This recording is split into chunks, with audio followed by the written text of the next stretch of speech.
Hello, everybody. Welcome to the live stream. I see a few people are starting to come in here. Many thanks for joining me tonight. Just doing a quick stream. Let me change the light here real quick so that's a little bit better.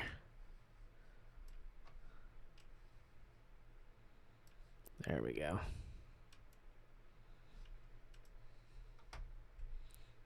Hey there, Matthew. Welcome to the live stream.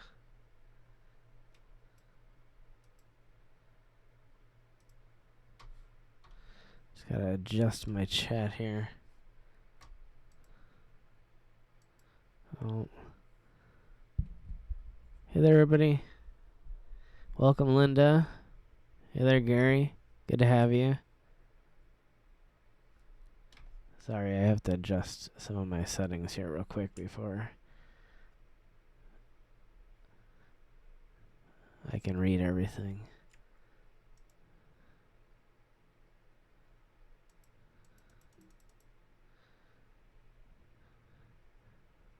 Alright, sorry everybody.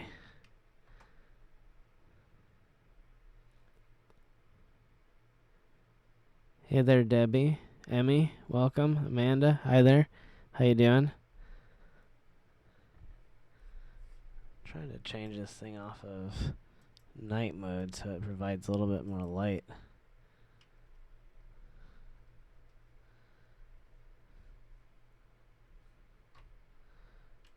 It is not cooperating though.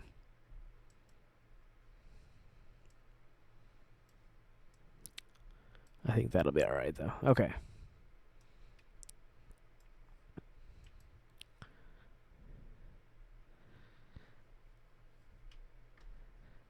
So again, welcome to the live stream. Thanks for joining me here tonight. Just wanted to hop on real quick and update everybody what was going on. And I realized it's been a little bit of time since we did our last live stream, so I apologize for that. But yeah, I've just been doing a lot of work on the back end here, doing a lot of editing.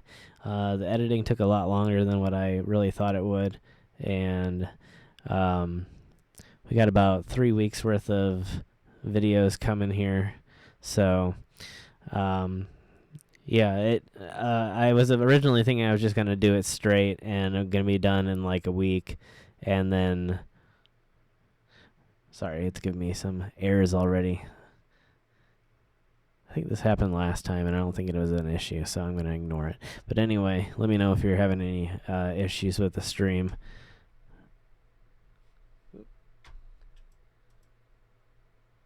There we go. Sorry, I have to make a few changes here really quick. I apologize, everyone.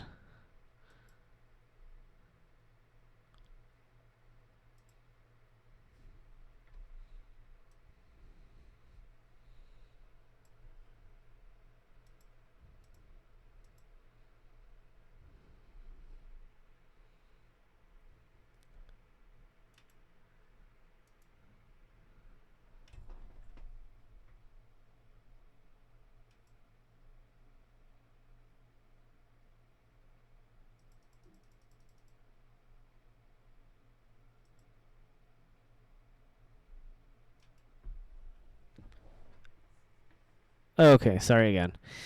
Anyway, so I'm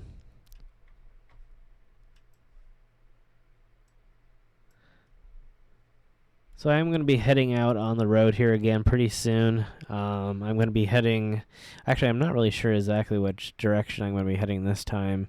I've been sort of considering heading up north and going into some more frozen areas, more snowy areas, and then it started snowing again here. And I also considered potentially going down south here again soon and doing some stuff down there, so I'm not sure when that's going to be happening. And yeah, I've just been having a lot of conflicting plans, and I'm not really sure which direction to take or when anything is going to be happening. Hey there, Pam. Welcome to the live stream. Good to have you. So, yeah, that's kind of where I'm at right now. I am considering taking like a shorter trip here within the next week or so. Um, Potentially to like southern Indiana, possibly, and then sort of planning ahead from there for a little bit bigger of a trip. Hold on, half of my chat's getting cut off here, everybody. I'm having to struggle with light versus the size of my chat window because it won't switch between dark mode and light mode for me for some reason. I don't really know why. This is getting a little bit frustrating. Half of my YouTube is in day mode, the light version, the white version, and then half of it is in dark mode, and it won't let me change that half over from dark mode. And I'm really confused as to why. Okay, anyway. We'll deal with it.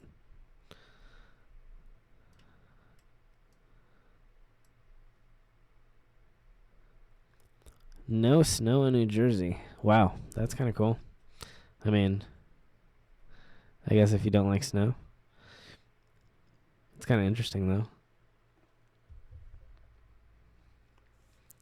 Like, we didn't have much snow here, but we've had it a few times off and on, and then usually it melts within a few days or so. Hey there, Je. Welcome to the live stream. Mary, welcome. Good to have you. Yeah, we just sort of have spontaneous snow here. And of course, by Monday, it's supposed to be raining, and in the upper 40s, and then into the 50s at some point. So it's going to be all gone here soon, and it's going to be muddy and flooded and kind of nasty out again. So that's kind of the winter that I've been dealing with here. So it's kind of been frustrating. A lot of stuff that I thought I was going to be able to do during the winter because it would be frozen and possibly easier to locate some things like the hidden 1970s graveyard. Well, it's not a 1970s graveyard, it's an 1800s graveyard, but it's been lost since the 1970s, and I thought that maybe if it was really frozen over and maybe in between snows and sort of bare on the ground but still cold, that I might be able to go out and get a hint at where this location was. But because of the sort of mild, rainy winter that we had, I haven't been able to get out and do anything. So it's been horrible. So, hey there, Cheryl. Welcome to the live stream. Have I lost my stalker? I never know. There's always somebody checking in on me for some reason. Hey there, Agnes. I don't know if I said hi to Agnes. It's raining in the UK. Yeah, it's there's a lot of snow on the ground right now, but it's not. I don't think it's actually snowing right now, but it is it's been snowing off and on all day, but we got most of it last night.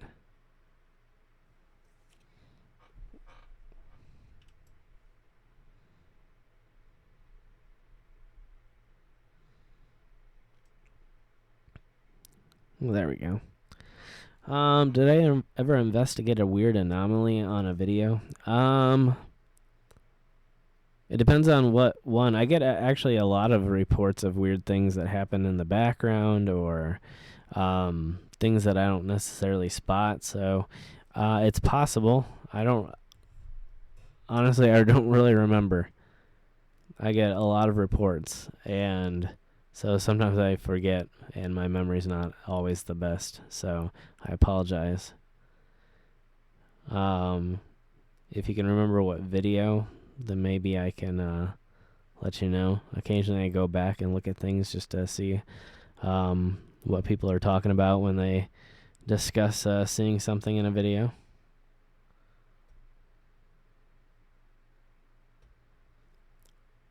Cool day in Australia. Well, that's good. Yeah, I know you guys have been having a lot of issues with the fires down there and been going through a lot, so it's probably good to have a cool day.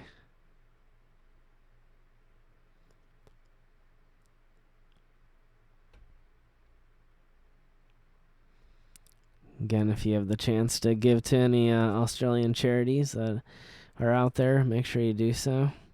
They've been going through a lot here recently, just like a lot of the United States does from time to time. A lot of the wildfires have been going on and pretty bad this year. So make sure you consider giving if you have the ability.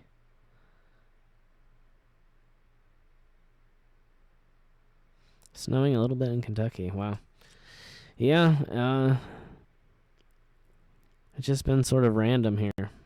It's snowing one day, and then it's like one day up into the 60s, and then the next day it's snowing again, and then the next day it's raining, and then it's just ridiculous.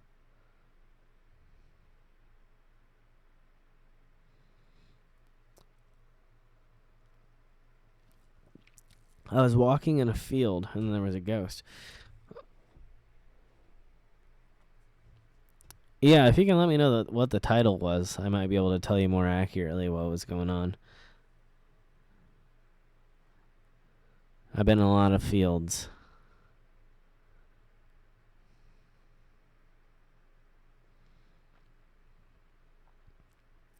The bush is coming back. Well, that's good. That's good to hear.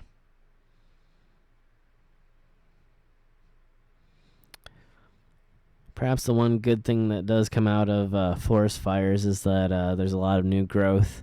Sometimes it can actually be good for the environment. I mean, obviously not on a large, vast scale that's above normal, but there can be some positive effects. So at least it's good that there is some recovery coming. Warm for the next few days. Well, that's good, Agnes. Awesome. Good to hear. Yeah, we're supposed to have some more warm days coming here as well. So, gonna try and get it out on the road maybe those days if it's not raining and muddy out, and get some more filming done here. Got a few ideas on where to go. I've got a few ideas for some bigger trips here. Some mid-range trips maybe coming up here, like I said, in the next week. Might head to central or possibly down to southern Indiana and do some filming down there at some more interesting locations. Sort of a real unique town down there that had a history unlike almost any other town in the United States, and so I wanted to check that out. It's still got some really cool stuff there. It's not exactly set up the same way it used to be, but there's a lot of history there, and it's, like I said, a very unique location. So, yeah, I'll have to tell you a little bit more about that later. And yeah, again, as long as I'm able to get down there and do some filming, you'll be seeing some episodes of that come up here pretty soon. Other than that, like I said, I might be heading out into central Indiana and doing a few locations down there too. Some stuff I missed out on when I went to Indianapolis recently. And yeah, we didn't have the best weather, so I wasn't able to get everything that I was hoping for. And I might go back and finish up those few and then do a few more that I had in the surrounding area that I wasn't really planning to do originally. So just sort of a way to get what I lost out on, plus add in a few more.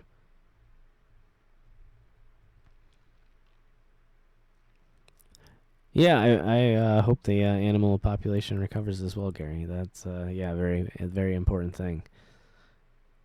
Obviously, the environment is very dependent on a balance between animal and plant populations, and again, is very fine balance. And anytime something like that happens that disturbs the balance, there can be horrible consequences. So hopefully we're able to avoid that situation.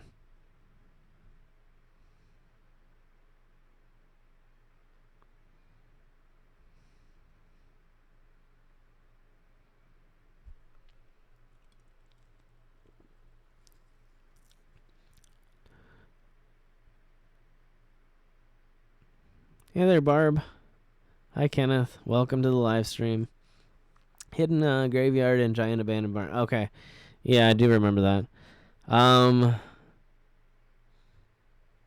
Yeah, there's a lot of weird things going on at that place. A few people that were there for a while and then sort of randomly just sort of disappeared, and couldn't really tell where anybody went. And I don't remember seeing anything while I was there that I would have considered paranormal, but again, you never know, and obviously I could have missed something that I picked up on film that I didn't see while I was there or during the editing process. So, yeah, if you send me like a timestamp or something, I might be able to look it up and see if I can see anything personally. But I don't remember seeing anything while I was there, but it was kind of a strange place. It was kind of cool. Again, they had a really interesting park that they've made, and obviously kept a lot of the historical things there so that people could check them out, and that's really cool. But there was while I was there, at the very least, a kind of a strange feeling, and something kind of indescribable. But I can't. I don't know.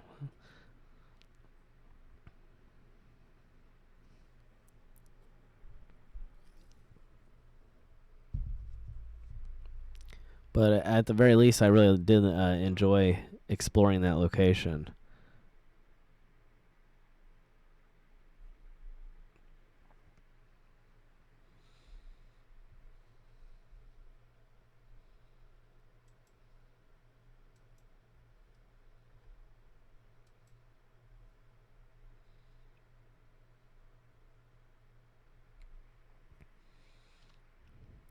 But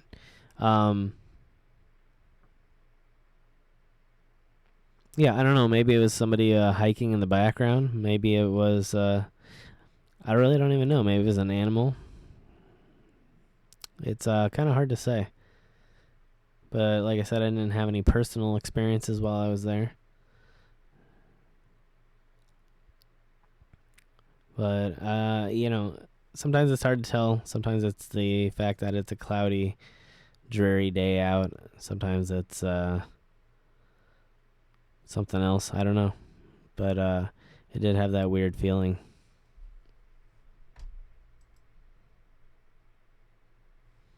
Looked like it looped. Yeah, I mean, I'd be happy to take a look at it. I'll have to look through the video again.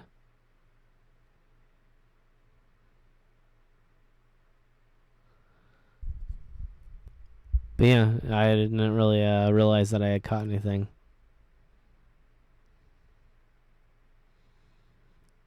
No, I must have been talking about it right before you came in, Kenneth. It's just been too warm and too wet of a winter to really go back and do anything. It's just been flooded all winter long. I tried to go back one time, but I really didn't have any luck. So, unfortunately, no. It's gonna take a little while longer. Hold on, just a minute here. Give me just a second. I'm gonna take a quick break, and then I'll be right back.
Okay. Sorry about that, everybody.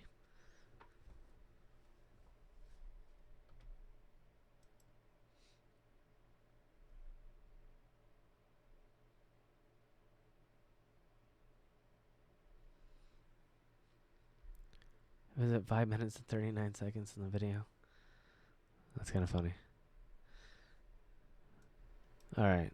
I'm not sure how my volume is here. Let me know if that's too much.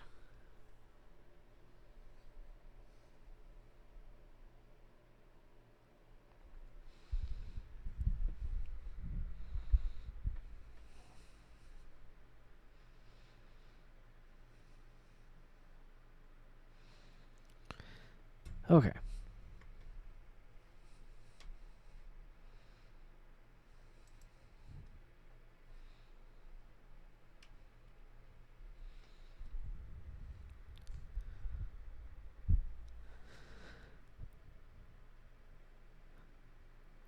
So, it also looks like I might be heading back to Indy at a certain point. And when I do that, I'm going to maybe be heading, or actually staying downtown. Had a fun time doing the hotel stream the last time, and so I wanted to try doing something from like one of the high-rise hotels downtown. It turns out that it's not as expensive as I really thought it was going to be, so I'm going to try and do that if I can, just to sort of provide a cool backdrop for everything. And I might be having potentially a guest on next time.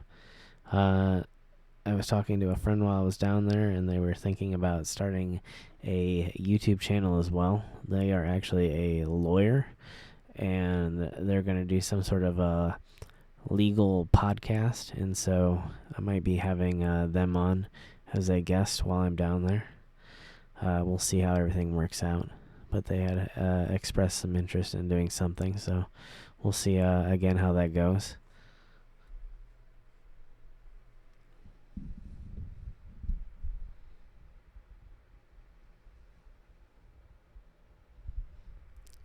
Hey there, Manya. Welcome to the live stream. I'm doing well, thank you. Hope you're doing well. Hold on here. I'm just not trusting my audio right now.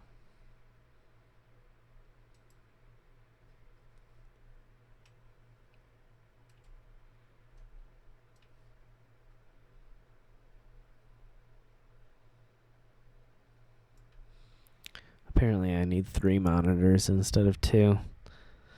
This is getting ridiculous. I don't have enough room for anything. Alright.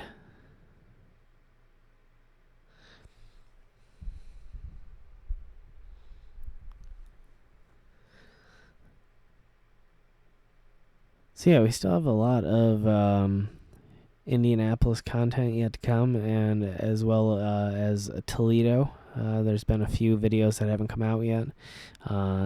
Obviously, as I was talking to a lot of you before, I've gone out and got a lot of episodes done, and have a pretty big backlog now. I think I was saying about 3 weeks worth.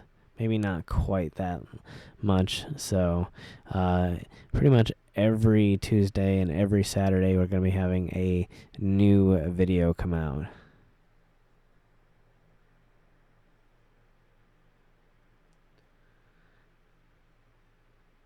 Hey there, Drew B.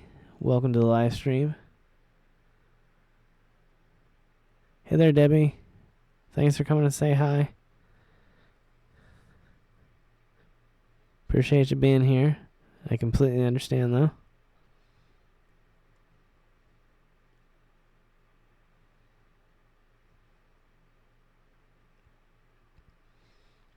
Mausoleum Row was in central Indiana. I can't remember the name of the town.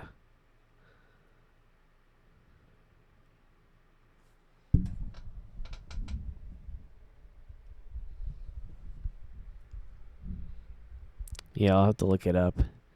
I know I have it marked out on the map still somewhere.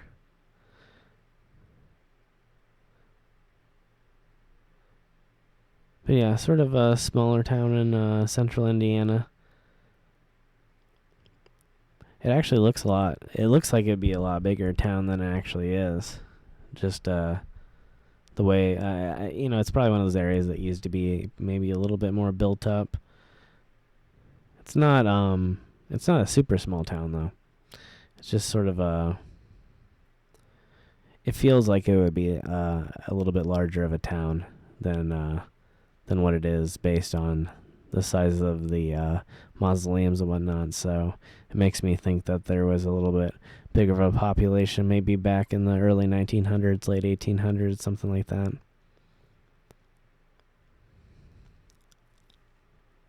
But yeah, very interesting place.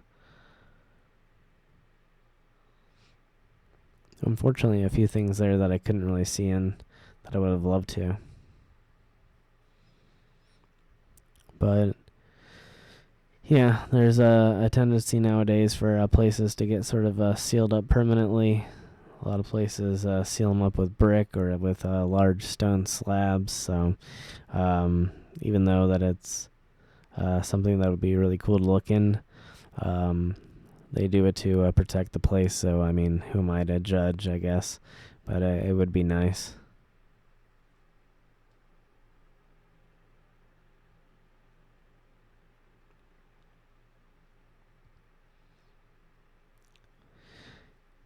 Yeah, I can imagine in Philadelphia there'd be a lot of interesting stuff to look at. Quite a large town. There's going to be a wide variety of people from rich to poor. And so, yeah, I'm sure there's a lot to see. I've never actually been to Philadelphia myself. I'd love to check it out sometime, though. That'd be really cool. I know I had something marked out that was near there. It wasn't in Philadelphia. I'm trying to remember where it was. But it was an interesting cemetery. I can't go into it too much, or otherwise I'll give away the entire video. I'm hoping to be able to get in and film, but it's a little bit, maybe a little bit more complicated to get into this place. But yeah, it seems to me like I've heard of Laurel Hill.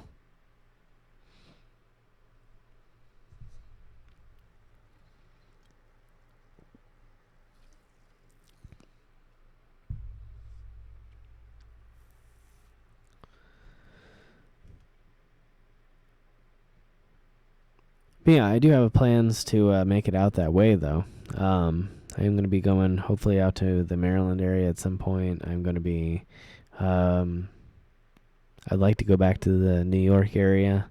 It's been a while since I've been there, and I've never actually done anything for the channel there, so I'd love to do some stuff out there that I have marked out.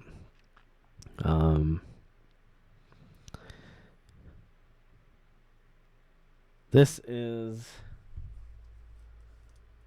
root beer. Diet root beer.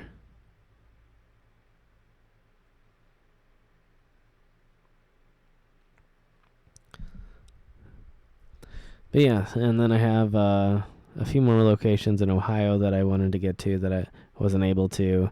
I had a few Toledo locations that I wasn't able to get to that I wanted to. And then I had a few places further away in Ohio, more towards Cleveland that I wanted to get to. Excuse me. I'm going to adjust this a little bit so it's not in the way.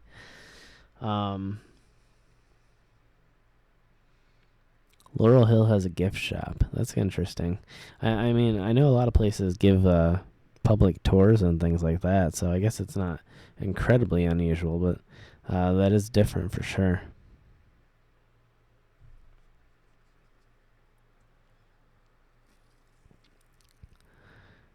See you later, Gary. Thanks for tuning in.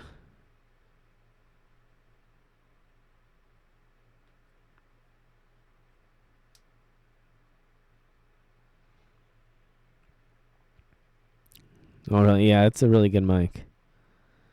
It was not cheap.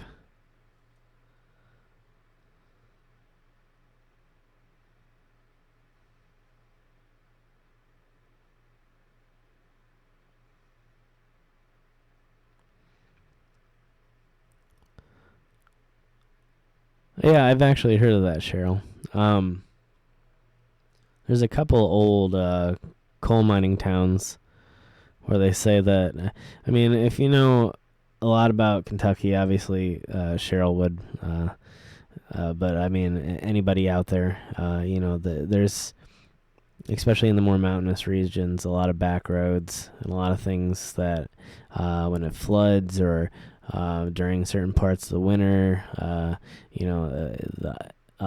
ice will sort of crack the rock, or there's landslides, and a lot of times roads that are passable become quickly impassable, and the likelihood that there would be roads completely cut off and almost no one would know about it is fairly high. And so the idea that these little towns could be sort of abandoned and then eventually forgotten about completely, I mean, there's a real possibility. And I've seen some images. I couldn't verify if they were 100% real, but there were some images of some old coal mining towns that had been pretty much abandoned completely. They're in the middle of the woods. There was no real working roads that connected them to the real world anymore. And some people had managed to hike in there and find something. But even those images were, I think, something like 10,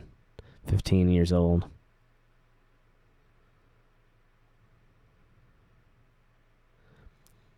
Is root beer the same as ginger beer?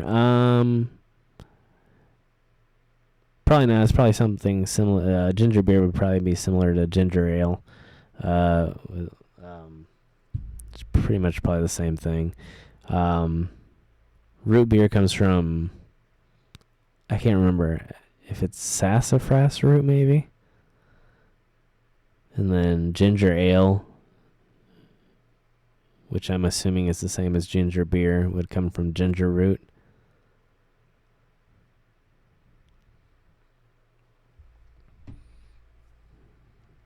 I'm pretty sure it's sassafras. I'll have to look it up.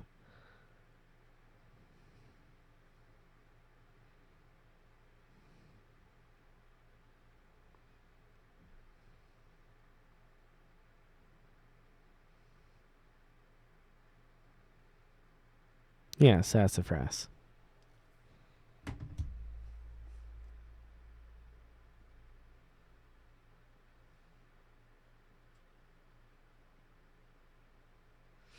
I don't know what birch beer is.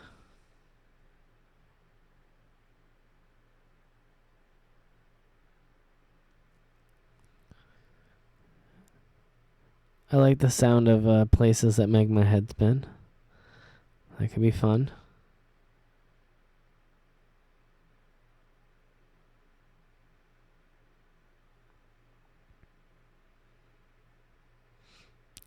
Yeah, lots of tragic stories with the mines. It's a real rough life.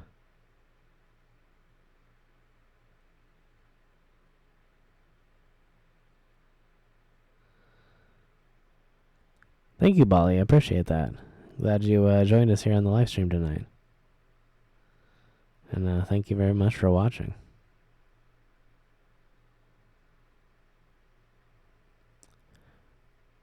I've never even seen birch beer for sale, so yeah, I couldn't tell you. Yeah, I'm gonna have to keep an eye out for that.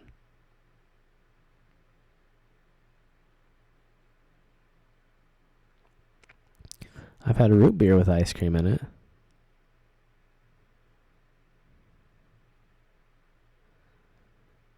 Yeah, I finally got a hold of Sandy earlier today. I didn't realize she had messaged me on Facebook, and so I was looking through my email, and I didn't see anything until I just checked in on Facebook today and saw that there was a message or a few messages from her.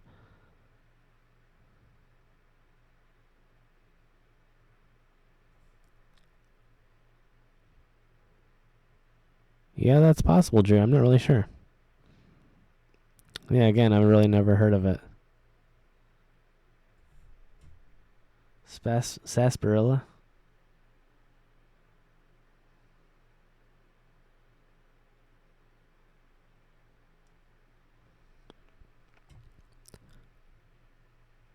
Yeah, I wouldn't mind doing a taste test. That'd be cool. I'd have to know where to get all of them, though. Then drink normal beer. Yeah, there we go. Some of them were based on original recipes that were alcoholic.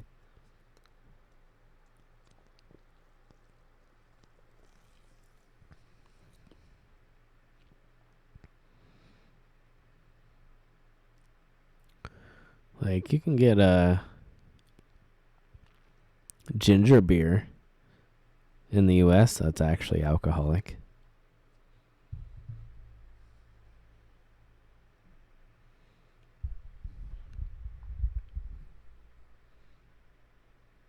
So, I'm not sure on root beer if they make alcohol from sassafras. I don't really know.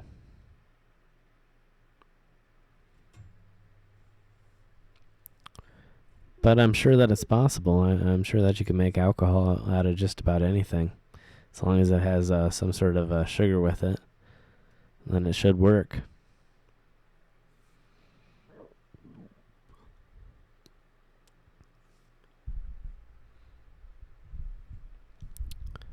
But yeah, and there's also a lot of, on a sort of different note, there's a lot of regional sodas. So sometimes things don't get very far. Just like Cheerwine in the South. Hey there, Janet. Welcome to the live stream. Thanks for joining us. Superior, Wisconsin. Wisconsin is one that I need to get to. I've been by there quite a lot. Never really made my way up into Wisconsin. Trying to do something there soon.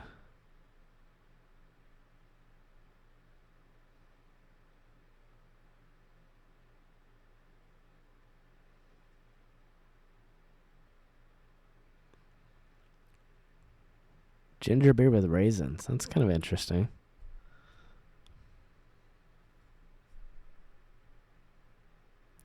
Thank you, Cheryl. I appreciate that.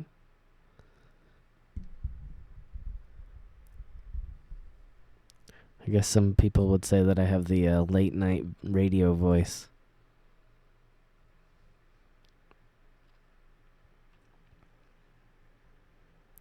I apologize if the quality isn't as good as it used to be. I just kind of figured out that the webcam on my computer here is actually only broadcasting at 720. Even though my phone should, most of the time at least, broadcast at a full 1080p. It might, I don't think it does, it might do 4K, I don't really know. But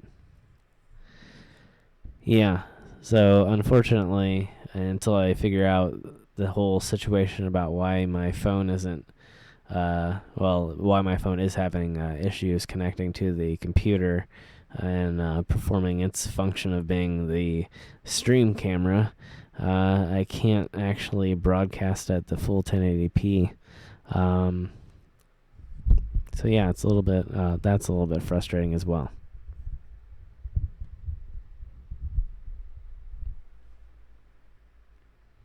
Read a book.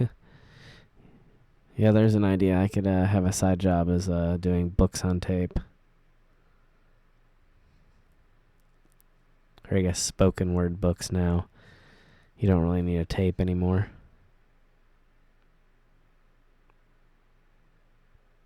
Thank you, Agnes.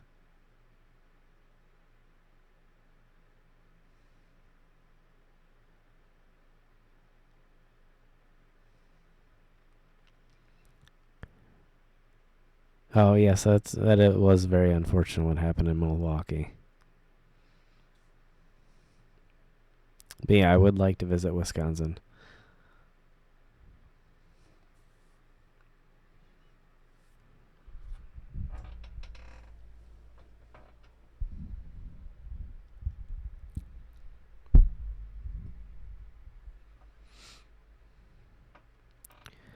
Yeah, so my original plan was actually to head up into Michigan and go all the way north into the Upper Peninsula and then around through Wisconsin and down again and around through Illinois and then into Indiana for a little bit.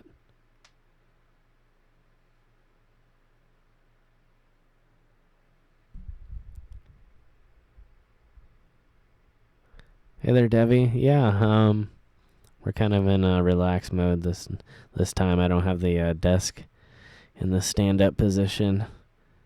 Just sort of sitting here.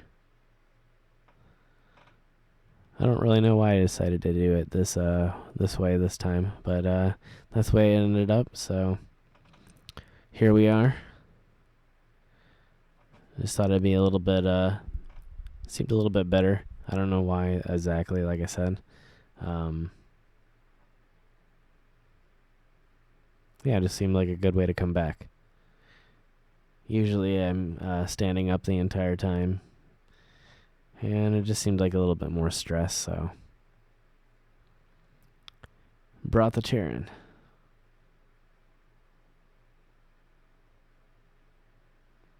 Duluth, Minnesota. That's another place that I've never been.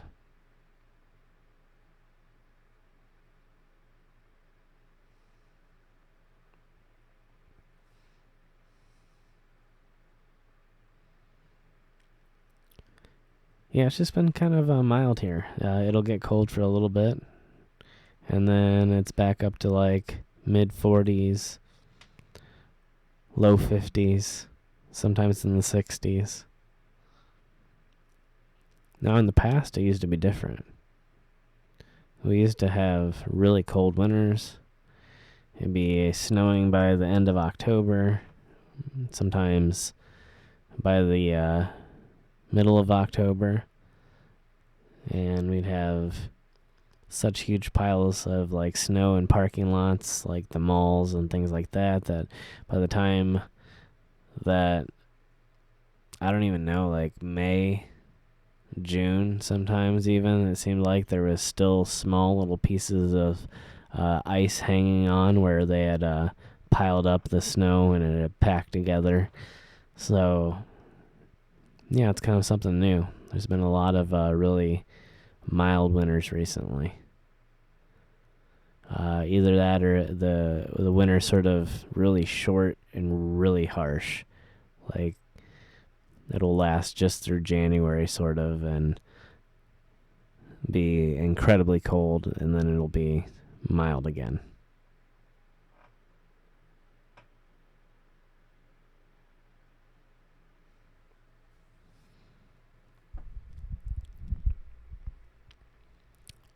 I can't remember which part it came out. I did eventually find out.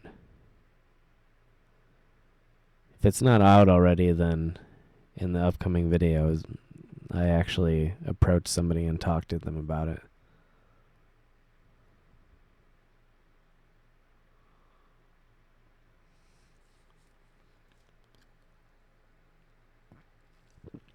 Yeah, it's always scary when the house shakes. But yeah, I've been there too. I've been in some thunderstorms where I was staying with a family up in the mountains, and it felt like the thunder was so close to the house that it was just shaking the walls every time that the lightning hit. Nearby, not the house.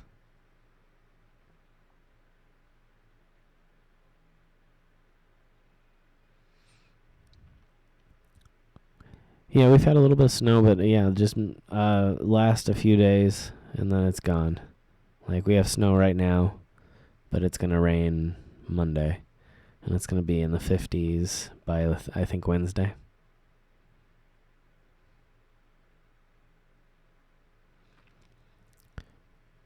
Yeah, I think I know here in the U.S. we've been having record warm winters for about a decade. So yeah, it's definitely a little bit disconcerting.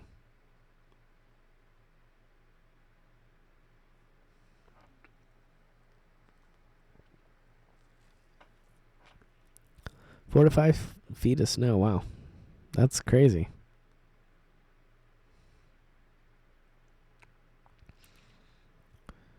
Yeah, some places still get hit really hard. It just depends on where you live.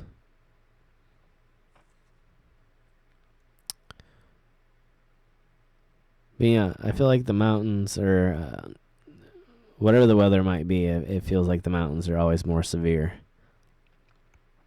And then it's always harder to get around anyway just because of steep roads, things like that. You know, like I was talking about before, you got your landslides and all kinds of different stuff you have to deal with.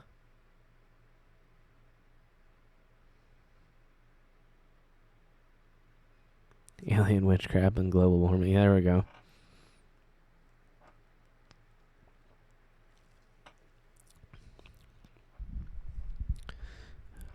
Between the two, I think I would go for global warming.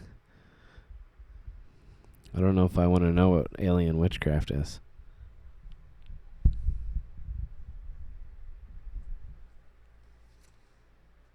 I look tired. I always look tired on this camera.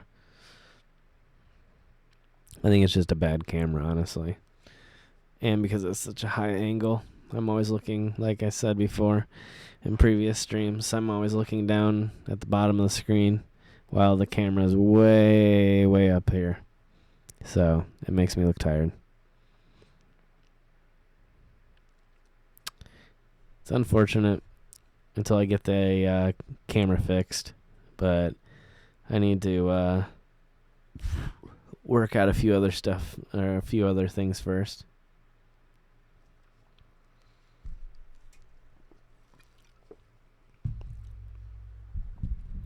Future visions for 539. I guess that depends on how far in the future we're looking. Gonna be doing a lot more traveling this year. Gonna be doing some island adventures. Hoping to make it back out to California here pretty soon. We'll see how things go. Definitely going to be hooking up with some friends that we've worked with before. Hoping to get back together with Xavier. And yeah. Again, I might be going down south here. Not really sure exactly what's going on there at this moment, but tentatively might be heading down south again here soon.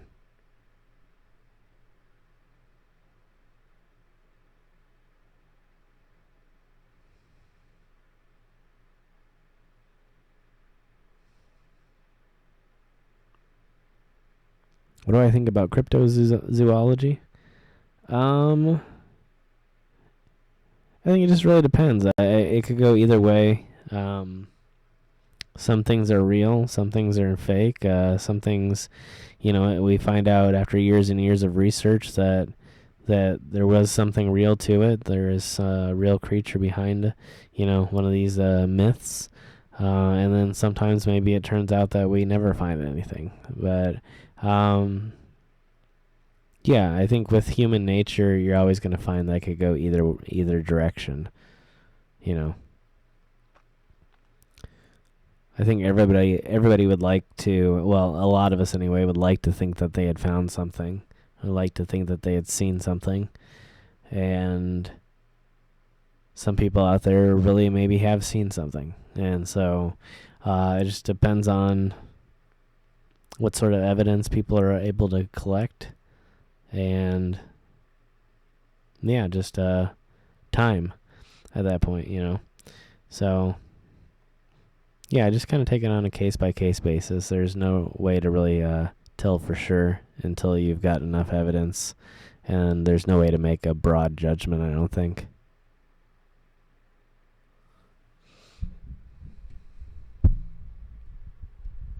But I think it's really interesting. I would say I definitely favor things like that being real. I think it makes the world an interesting place. And I think, especially after traveling, I've kind of realized that the world's, as much as people say the world's a small place, it's a very small place in terms of like communication and being able to get a hold of people when you need to get a hold of them. A lot of times, we have a lot of infrastructure on things like that, but at the same time, there's a lot of space. There's a lot of it takes a lot of time to travel if you're traveling on the ground and not flying around in a plane, and you start to realize that it really is a pretty big place, and especially when you get in a lot of the wilder areas, some of these dense forest, maybe there is a way for these creatures to sort of slip away through the trees into these deep, dark regions of wilderness and elude our hunting. So who knows? They could be real. Maybe they're not. But like I always say, time will tell. Hey there, Reverend. Thanks for stopping and saying hi. Appreciate it very much. Good luck with the video.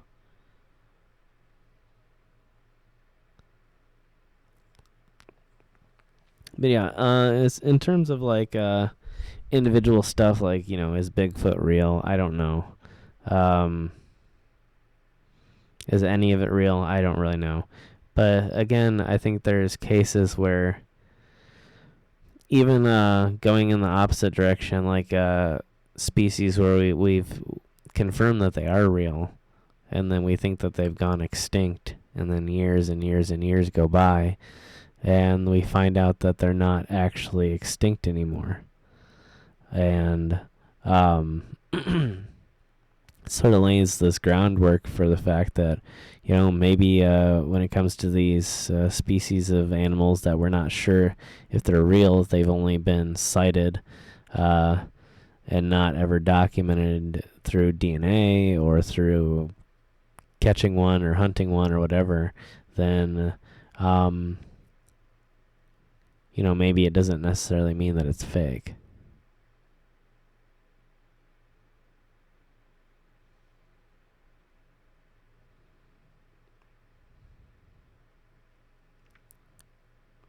Oh, yeah, I never actually made that connection. That's not the actual meaning behind 539, but that's interesting.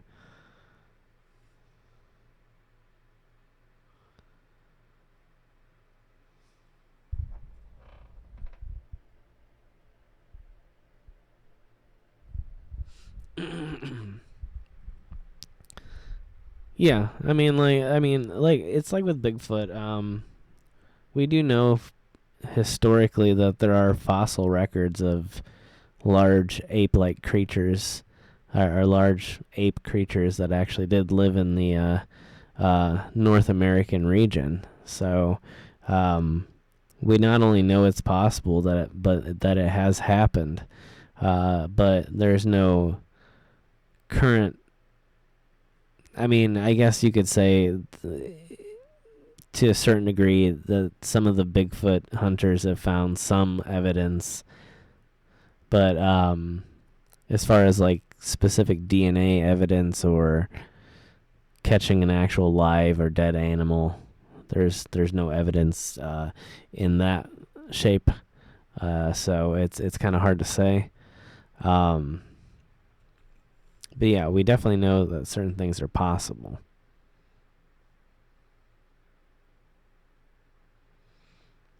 Yeah, I mean, as far as the folklore goes, everybody kind of thinks that they've seen something at some time, and then sometimes it's real, and sometimes it's just our mind playing tricks on us. You really never can tell until it's researched. So, got to get that hard evidence, that DNA evidence. And then you can prove it 100%.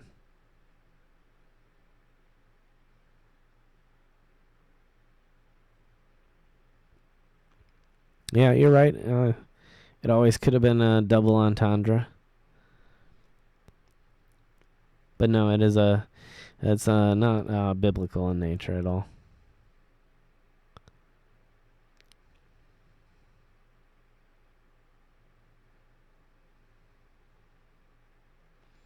The Yowie. I feel like I might have seen a video on that at some point.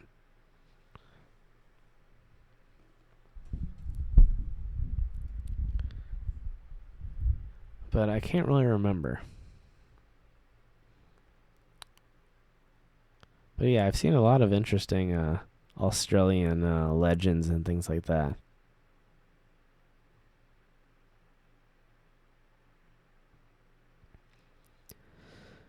Yeah, I mean, you never can tell. And again, you don't really know, I guess, if you haven't really proven something one way or the other as to what it is or how it happens or what, until something's classified and categorized as, what it is. And again, like I said, how it happens, then there's no way to really, I guess, rule it out. I mean, you can say something may logically be unlikely, but, I guess you can't say it's 100% impossible unless it's, again, something that we know to be against the laws of physics or something like that. I don't know. How long am I going to be on? I don't really know. I'm a haunted flat for 11 years. Wow.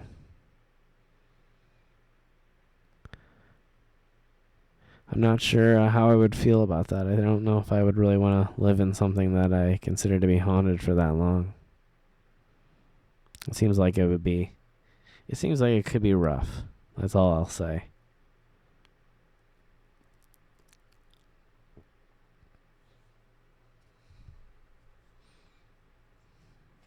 So, yeah. That would be an interesting experience for sure. I suppose you could find your positives in there somewhere, but again, yeah, I could see that being somewhat stressful.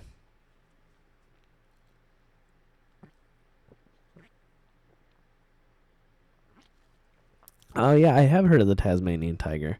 When I think that they actually, the Tasmanian tiger, if I remember correctly, they thought it was extinct for a while, and then they found one, and then it did actually go extinct. So the rumor is that maybe once again they're sort of just eluding capture or sighting.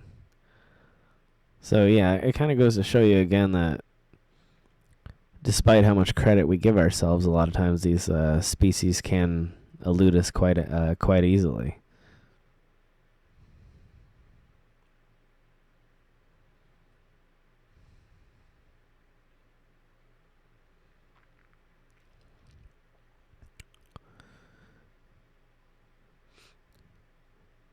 Yeah, I think a lot of people out there have had some sort of experience that they maybe define as paranormal, and yeah, that's sort of the challenge to it all. How do we figure out exactly what's behind it and what it is, or what rules defined that realm's behavior and what is that realm, and is it just another dimension, or is it another universe, or is it sort of some sort of weird offset time or something like that. And that's sort of the challenge that is there, and there's not a lot of people that are willing to take up that sort of challenge, because there's not a lot of I don't know, there's a lot of judgment around it, I guess you would say. A lot of people don't want to be mocked or be not taken seriously.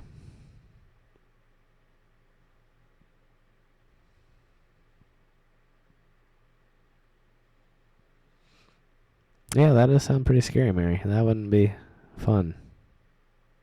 There was a monk. Like a ghost monk?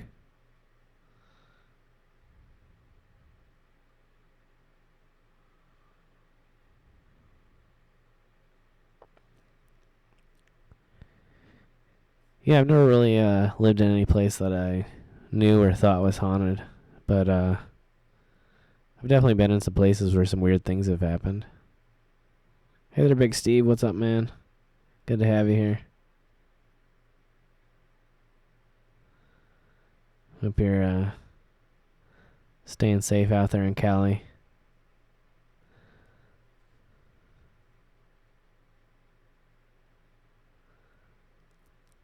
The flat was built over a monk's graveyard. Wow, that sounds kind of scary.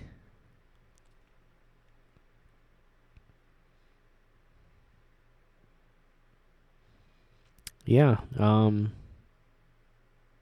Yeah, I would never want to live in any place like that.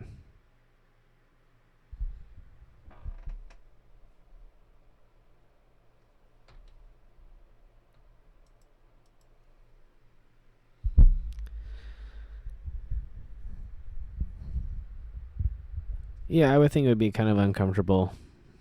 I wouldn't really like the thought of living where I thought a graveyard was underneath me at all times. That seems a little strange. But I know it wouldn't be the first time that stuff like that happened. So, who knows?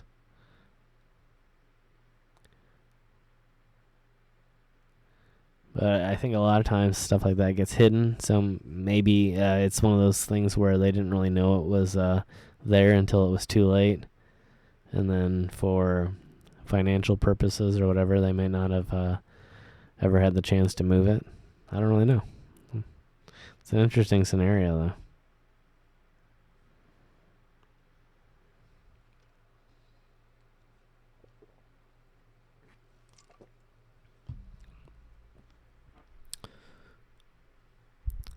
Yeah, it's always kind of sad when stuff like that gets built over historic places like that. Again, I guess it's up to the individual scenarios, but it is kind of sad. And hopefully people try a little bit harder to be a little bit more respectful of things like that. Yeah, that's all I can really say about it, but yeah, things like that do happen from time to time, unfortunately. I think the bad part is that a lot of times either they weren't marked in a way that we knew that they were marked, or they've become so deteriorated over the years, as we've seen in even some of the not so old stuff that I've had the chance to visit over the last few years, and it deteriorates, it decays over the years, and it falls apart, and it gets buried underground, and then sooner or later it's gone. And it really does take a sincere effort to keep stuff like that, to keep any sort of modern buildings or anything. It takes effort, or it's just going to crumble and return to what it was, just pieces.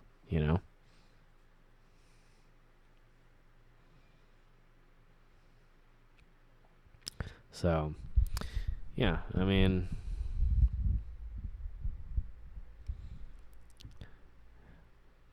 while I would never like to think that somebody would do it on purpose, I do understand how it can accidentally happen at the very least.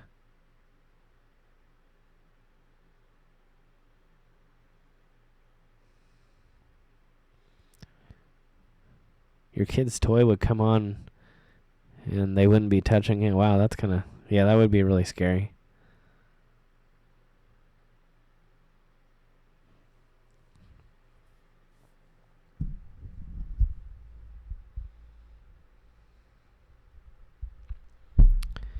Yeah, again, like I said in earlier streams, I did used to do a little bit of ghost hunting when I was younger. When I used to have a car club, we used to go out and do some ghost hunting, and we had some interesting experiences, but yeah, I don't know how I would categorize them now. I'm going to have to still try and play those recordings sometime. I do have a limited amount of recordings, and I'd love to take the chance to play them, but I need to do some editing on them because they're either incredibly loud one moment and then fine the next, or they're incredibly quiet and then fine the next. It's I need to adjust it so that it's somewhere in the middle.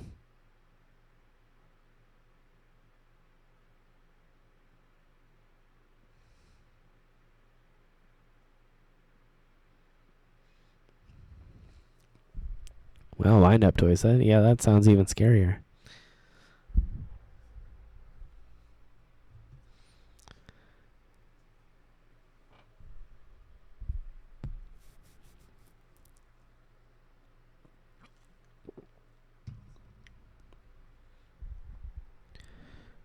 All right.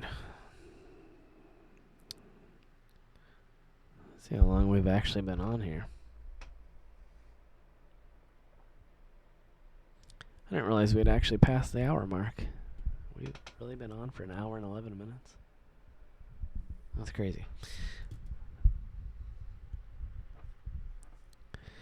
But many thanks to all of you that are here and hanging out. Thanks for being here.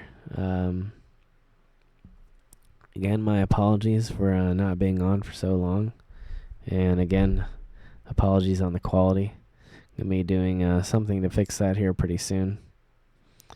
Hopefully getting the phone hooked up again so I can have a little bit lower of a camera angle and a little bit more accurate to where my chat screen is, so it looks a little bit more natural too. Maybe do a little bit of computer maintenance so it runs a little bit more smoothly, something like that. There's a few things that I need to get done here, but I wanted to at least pop on for a little bit and say hi, update everybody, let you know that I hadn't forgotten about the streams, and then even the podcast, that it's going to be coming back here pretty soon. I still haven't forgot about doing episodes again on this channel. I just, again, needed to finish some of the work that I hadn't gotten done yet.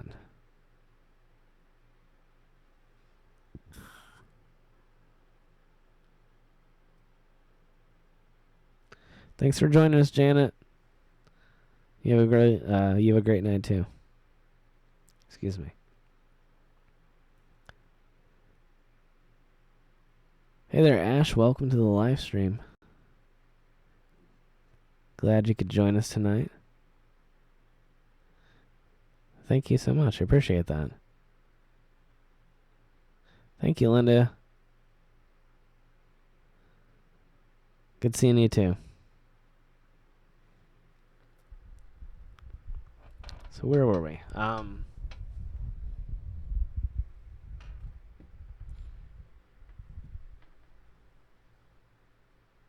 Thank you, Agnes. It's 3:19 a.m. there. Wow. You're hanging in there. I'm usually a late night person, though. I just haven't done any late night streams lately. I've actually thought about it a few times. There's a few times at midnight I thought maybe I should go live for a little while and do a stream like we used to do. I know I haven't done any of the long streams probably, I want to say it's been almost a year now, maybe even a little bit more.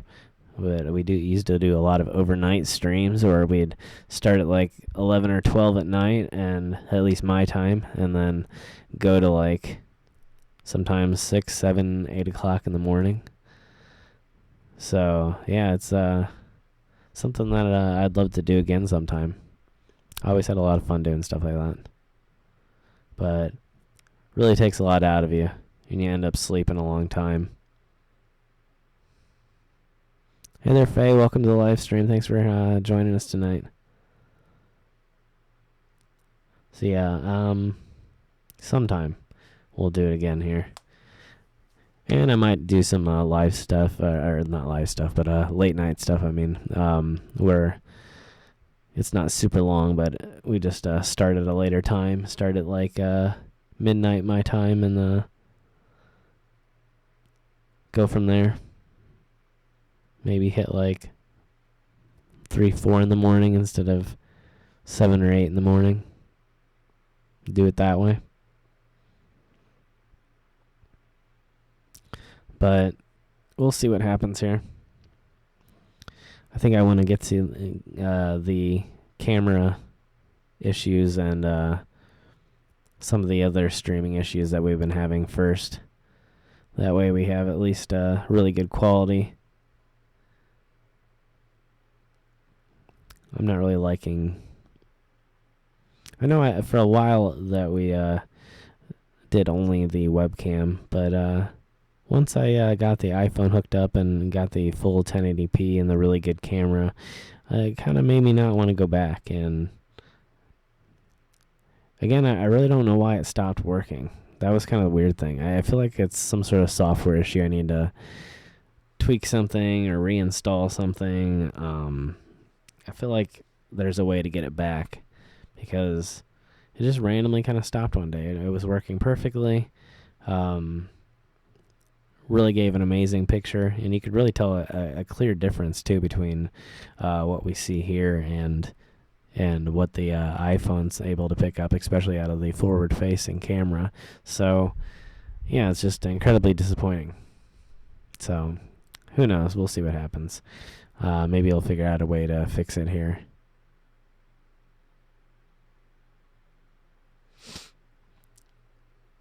But yeah, I do kind of miss the longer streams. But once I became accustomed to that higher quality video, it's just been really hard for me to go back. And every time that I try to do a live stream from the command center here, I just sort of cringe, because I know that I'm going to have to do this, the sort of 720, not really good coloring, just sort of bland video. And I know it's kind of interesting still to do the chat and to talk to you all, but I just I like to keep the quality high.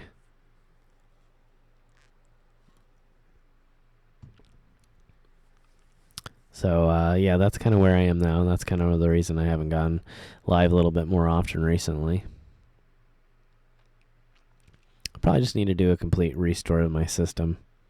I'm really not looking forward to the idea of wiping everything, reinstalling everything, logging back into all of my accounts, getting everything tweaked back to the way that I want it, where I'm comfortable editing and uploading and going live and all that stuff. So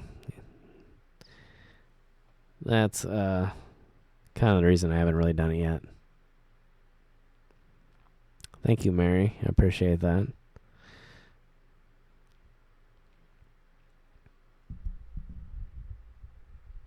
Yeah, I've just always been, as a lot of you know, into photography, and so I'm sort of a camera nerd when it comes to that sort of thing. When I get used to a certain level of quality, I can't stand the thought of not having it, and so having to sort of downgrade to a standard webcam when I had a really nice HD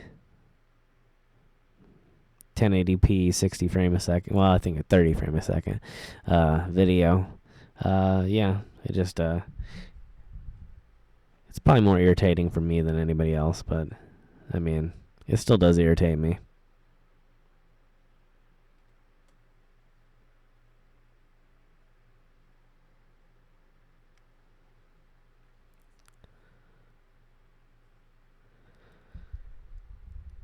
But yeah, trying to think if there's anything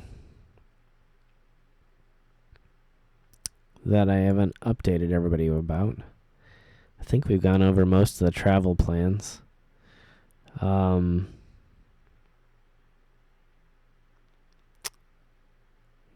Yeah, I'm having trouble thinking of anything else that I need to talk about. I will be trying to do more live streams. I have been trying to get out and do a live stream, sort of a travel stream. Nothing too far away. Maybe in the next day or so. I might do a stream tomorrow if I have the chance. There will be a brand new episode out on 539 tomorrow morning, as usual. Pretty much from here on out, again, the episodes will be Tuesday at 11 a.m. Eastern Standard Time, and then on Saturday at 9 a.m. Eastern Standard Time, and that should continue on for as far as I can, as long as I can keep it up. Like I said, we've got several weeks worth of videos coming here.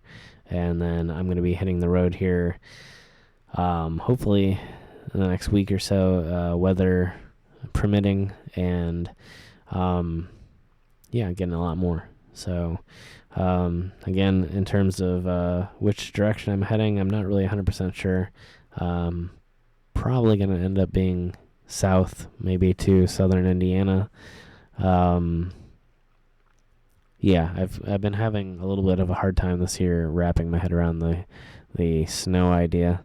I've been getting a little bit tired of the snow, so I've been trying to avoid it at all cost, even though in years past we've had a lot of cool adventures out there in the snow and a lot of fun times climbing around the frozen waterfalls and things like that.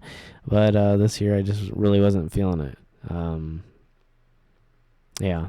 I don't know. I might do some stuff here in the snow in the next few days before it melts. Maybe we'll do a live stream from maybe a trail out in the woods in the snow, something like that. We'll see, though. But I do plan to, now that everything's completely finished and I'm sort of just going out and getting a few extra videos every week and then piling those on to the end of the other videos. Now that I have a little bit of a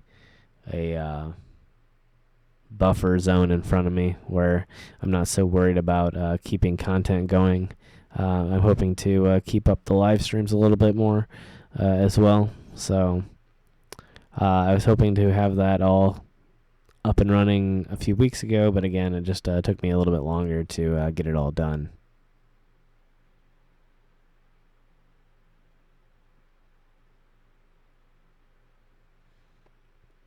Yeah, I'd love to make it down to Australia one of these days here. I don't know how soon it's going to be, but definitely in the works. Hey there, Dory. Welcome to the live stream. Good to have you. Thank you very much. I appreciate that. Yeah, we got a few more episodes coming out here still from Toledo. I think 2 or 3. And then I think another Indianapolis episode comes out tomorrow. Yeah. So tomorrow at 9 a.m. we'll have another Indianapolis episode, and then on Tuesday we should have another Toledo episode.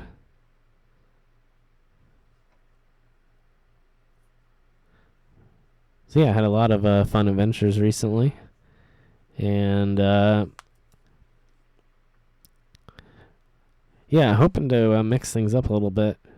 I've been hitting a lot of Indiana and a lot of Ohio recently. I want to keep doing that too. I've got, like I said, a few more locations that I missed in each of the places, and in Indianapolis, as well, not technically in Indianapolis, but in the Indianapolis area. And then I had a few locations that I missed while I was in Toledo too, and I need to go back there. Even some stuff that I had mentioned in one of the episodes I never actually got to go and do, and so I really want to go back and make up for that. So Again, I don't really know when that's going to be happening. I do want to make it to a few other places here first, to some stuff that I was planning to do for a while. But again, it just sort of depends on how the weather is. Unfortunately, thanks for joining us, Linda. You have a great night or a great day. Yeah, unfortunately, the weather's just been so unpredictable that, like I was saying earlier, with the both the Indy and the Toledo trips, the day of, when I headed out, it was supposed to be really good weather, and in both trips, it was raining the day of. So it's just been impossible to predict. Down to within hours. It's been that frustrating. It's like I go to leave and it starts raining, and it's like even when I check the weather forecast, it's like the weather forecast up until the hour before that I'm planning to leave is saying, okay, well, it's going to be partly cloudy all day, or it's going to be sunny all day, and then all of a sudden it's, oh, by the way, it's going to be raining. So, and that's been my entire fall and winter season has been that. And so it's one of the reasons I haven't really gotten more done, because even your normal weather, people always sort of joke that no one can predict the weather, even the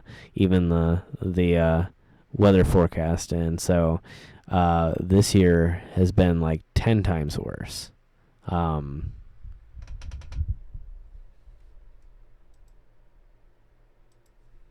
Sorry.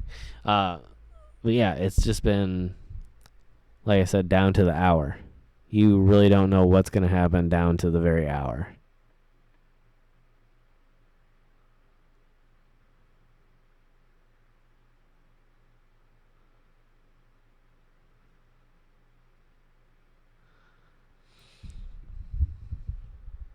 So yeah, it's one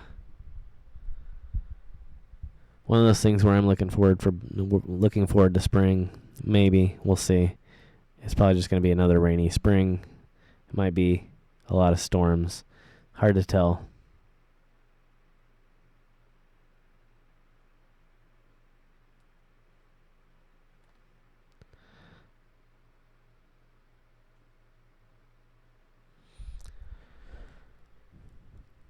But I figure at some point it's got to be nice weather.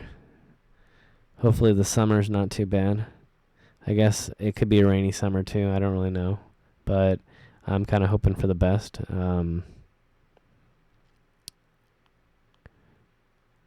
Yeah, it's just been,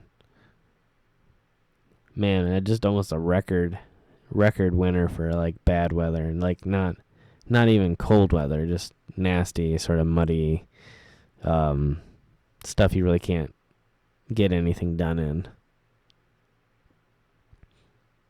And I mean, stuff that you end up risking your, like, it's like I'm putting my car at risk when I go out there, because the roads are muddy. Some of the roads are dirt, so you literally can get stuck in the mud, miles away from anything, and then you have to get it towed. And there are a lot of real dangers. It's not necessarily like you're gonna get hurt, but you're gonna potentially be stuck. So there's a lot that you have to deal with, especially in that. It's almost to the point, again, where it'd be nicer to have a snowy road, because it's like at least you have a little bit of traction. When it's all mud, it's just, you're just sinking. So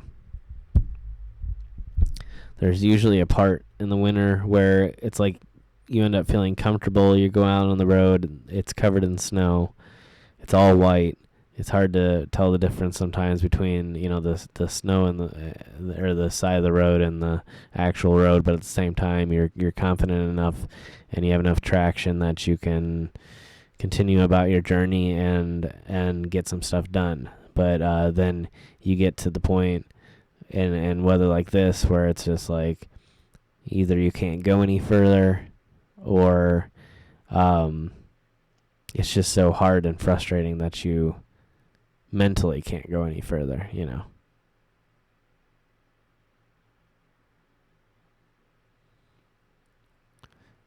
Yeah, I have heard about kitty litter to get you unstuck from both snow and mud.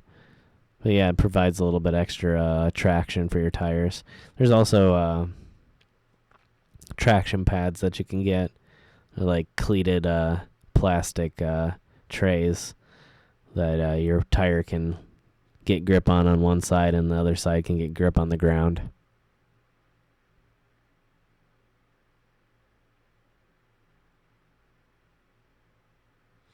But yeah, it's not a bad idea. It's also good to have a winch if you can do that on the front of your car or SUV or whatever you're driving. It's sort of like a little crane for the front of your car where you can tow your own car out of the place you've gotten stuck. So, I mean, there's something like that. I actually thought about doing that on the front of the Focus. Might look a little bit awkward on a small car like that, but I figured it'd be something where I could save myself at the very least. Ever look that up? I'm not really sure what you're referring to, Kenneth.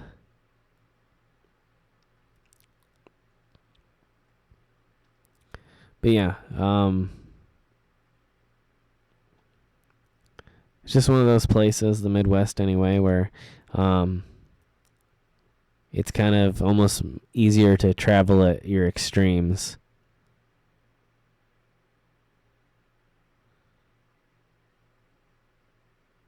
Do I have front wheel drive or rear wheel? I have front wheel.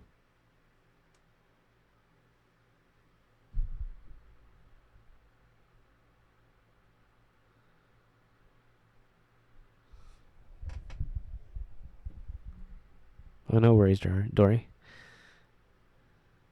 Hey there, Roy. Good to have you. Thanks for joining us.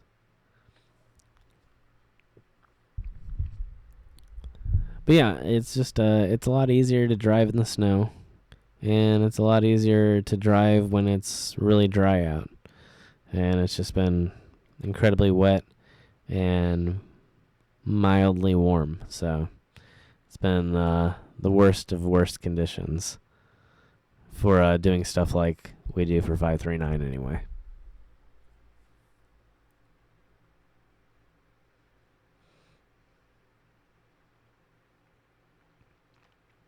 Well, Charles Evans Cemetery. I do remember seeing something about that. But yeah, I mean, I'll be making it out to the Pennsylvania area at some point here. I mean, if I get the chance to go out there and check it out, that'd be awesome. I really don't keep favorites, I don't think. I just kind of like seeing a lot of different things, a lot of different places. Yeah, I mean, I just like seeing things that are unique and places that are unique. And but yeah, I don't know. I think that's what's great about it. The more and more you travel, the more you realize how different every place that you go is, and it kind of makes it all a little bit more exciting. I mean, I think there's certain areas maybe. I do like it out west. I think I like the desert. I think it's a little bit interesting. It's definitely intriguing. Hey there, Molly. Welcome to the live stream. So, I don't know. It's hard to say, though. The creepiest? Some of the nighttime episodes that I've shot, maybe. Some of the stuff out in the desert was pretty creepy, whether it was just being out in the middle of nothing, or having like the helicopters kind of stalk us in the middle of the desert. It looked like military helicopters, and they kept circling around us. And I mean, there's been some of the more, like when I was in Idaho, there was the abandoned hotel that was supposedly haunted. That was kind of creepy looking, and it was kind of dark, and half of it wasn't finished. And I mean, there's been all kinds of crazy places, and then sometimes you go and there's people that are doing weird things, or trying to be private security for places. And so it's sort of creepy on that end of things, where you're just kind of wondering what people are going to do, wondering what they're going to do to you, or if they're going to say something to you, or why they're behaving in such a strange way. Yeah, I loved going out to Las Vegas, and Southern California was a lot of fun. Um, yeah, I really can't wait to get back out that way. It was really cool. And there's a lot of it that I didn't get to see. A lot of stuff along like Route 66 through like Arizona and different places like that, where there's lots of desert that really I didn't get to experience. Lots of I mean, desert's sort of a broad term. There's lots of different types of desert. Utah is a lot different from Nevada, and I'm sure that Arizona is a lot different from those two, and so I'd like to be able to experience some of that too.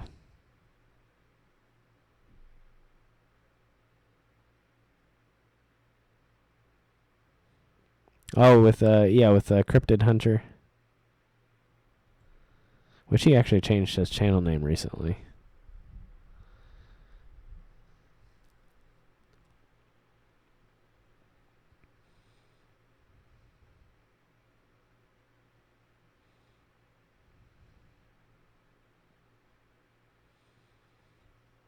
Especially near small towns. Are we talking about it being creepy? I think there is that sort of there can be sort of that creepy vibe to some small towns. I think some of it's because it's just so vastly different from what a lot of us experience. Whether it's the fact that a lot of them close off early, it's like the entire town closes down by 8 o'clock. Maybe there might be like a bar open or something like that. Maybe a gas station that's open, but other than that, everything's just sort of dead and dark, and everybody's home. Um, and then some of them are, especially here in the Midwest, some of them are partially abandoned, and it provides a sort of a extra creepy vibe to it.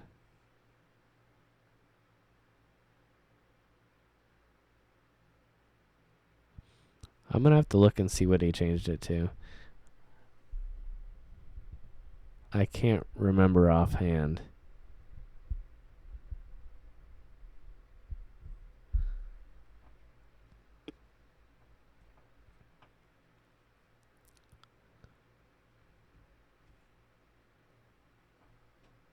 Yeah, Nevada has a lot of cool little desert towns. I really love them. I've been through a decent amount of Nevada. Came in through southern California into southern Nevada there, and up into Vegas, and then drove through Nevada up into Idaho to work with RJ32. Ryan from RJ32 in Idaho at the abandoned hotel. And so I got to see a lot of those small little desert towns in between the vast desert areas, and that was really cool.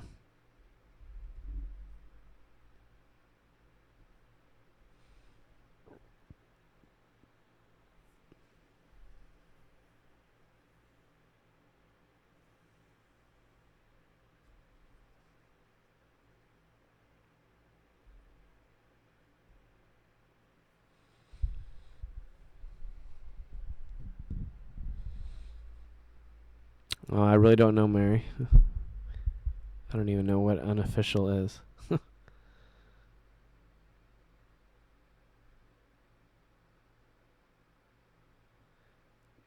Oh, I see. Yeah, there can be some interesting people that show up in those places, for sure. That might be some of the stuff that's been happening recently. People are sort of bored, and maybe they're not even doing it because they think they're protecting the place. They just think that they're being funny, or it's amusing to them to try and scare somebody. So it's kind of hard to tell. Everybody has their reasons. Some people, again, think that they're providing some sort of private security for places. And some people actually don't do a bad job of it. I can't really complain if somebody just drives around and leaves and doesn't really mess with me. So, I guess that's fair enough if that's all they're doing.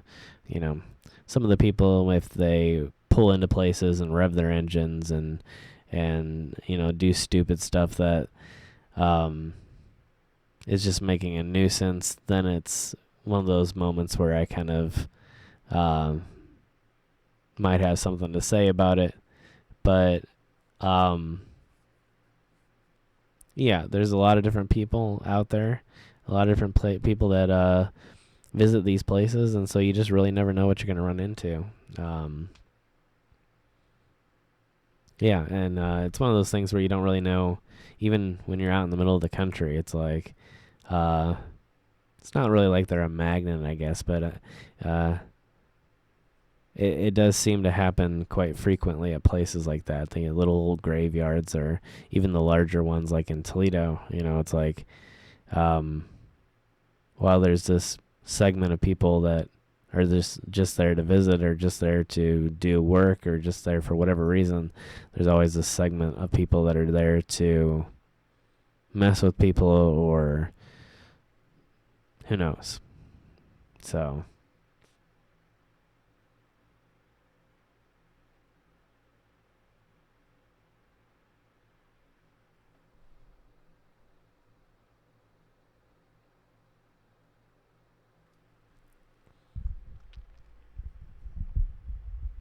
oh, really? I didn't know that, Dory. That's interesting. Yeah, I drove by Reno, and I kind of wanted to stop in Reno, but I didn't have the chance while I was on that trip. But yeah, that's interesting that your grandma's headstone appeared on one of the videos.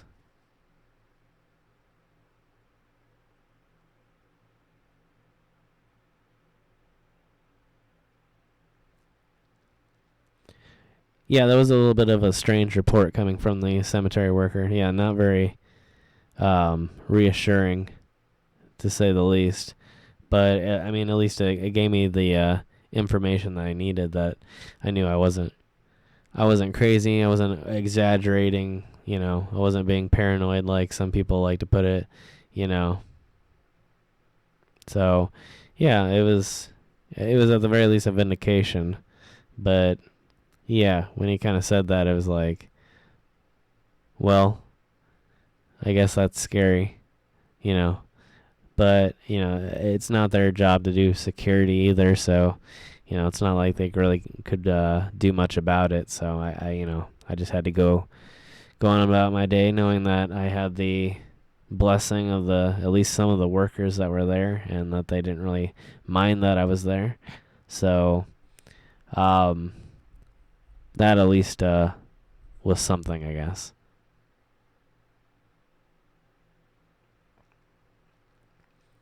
He was clearly very interested in me. And I'm not sure why. But he would kind of always just stay at a certain distance and park and make sure that he was in a place where he could visually check me out.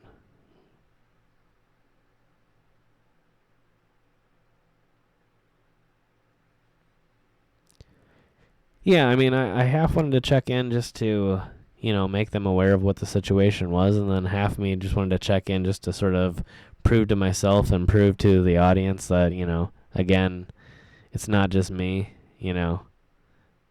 And it on two different spectrums, it sort of proved that, because, not only was it not, private security or something where it was like somebody that just was checking on things to make sure everything was okay. That literally they thought that it was a little bit odd. Even the workers thought it was a little bit strange what was going on, and had noticed it themselves before I even came over. To me, that means that that I'm not being paranoid. It's sort of a proof positive to both myself and the audience that I'm not just making this up. They thought that it was a little bit strange too. Am I armed? I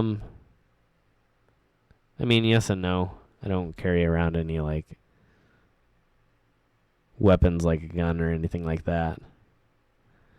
But I have my pepper spray, and I have various other things that I could use to protect myself. So, I don't go around armed to the teeth, though.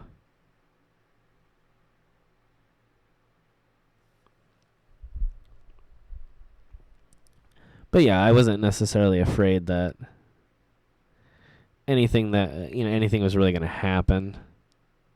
I mean, obviously there's some fear that there will be some sort of situation, but at the same time, I am fully capable of dealing with situations like that. So it's it's not something like I'm worried about my safety so much. Obviously it would be something that I don't want to get involved in, but at the same time, I feel like I'm prepared enough to deal with it if it did happen.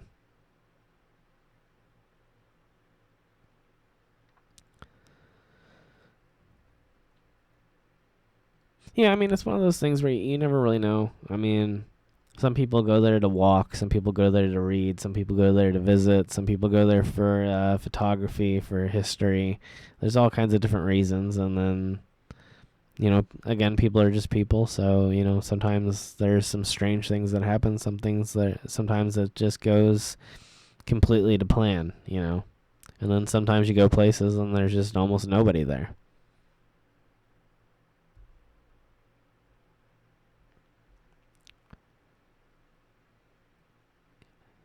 Yeah, anytime that you're armed, it makes it very difficult because you always have to sort of keep up on local laws. It's one of the reasons that it's just easier to not do it. That way you're not crossing a state line and all of a sudden you're breaking the law. So yeah, it is a lot easier, and I mean, quite frankly, out of all the strange experiences that I have had, so far no one's tried to hurt me. Some people have definitely kept way too close of an eye on me. Some people have definitely seemingly tried to intimidate me, but so far no one's actually tried to do anything to hurt me. Hey there, Lynn. Welcome to the live stream. I don't know if I said hi yet.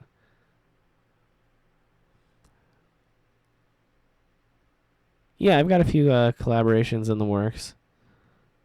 Both some new ones as well as some people that we've already worked with in the past here. So looking forward to hopefully doing quite a few collabs here in the 2020 year.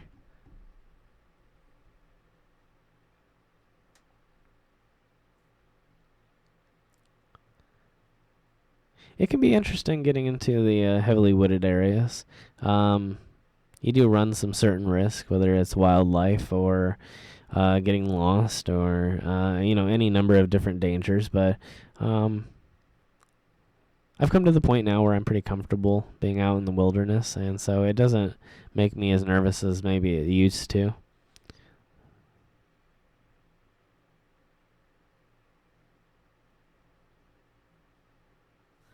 But I mean, it's part of what I do too. Obviously part of the channel is adventure travel.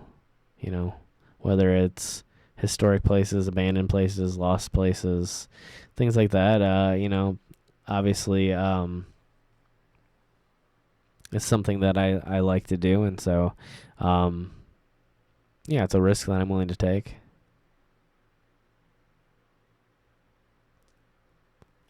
Um, well, definitively, I have plans to do stuff with Ryan from RJ32 again. I have plans to do stuff with Xavier again from Cryptid Hunter. And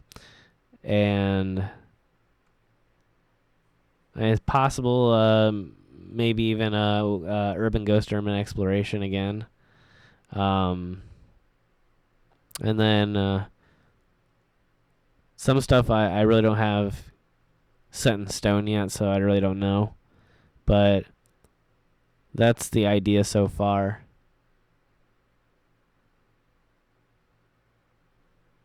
The human animals.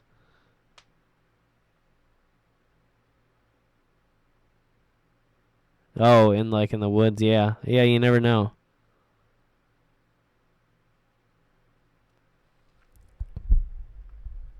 The woods over a town. Well, it just depends on the town and maybe in the woods. I don't know.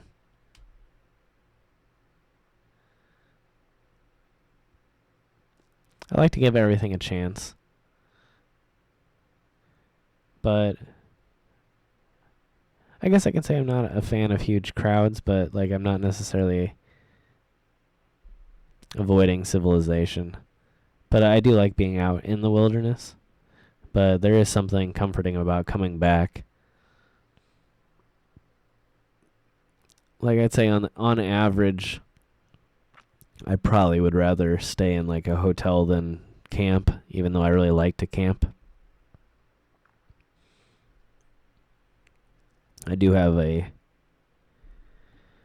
appreciation of modern technology and modern architecture, so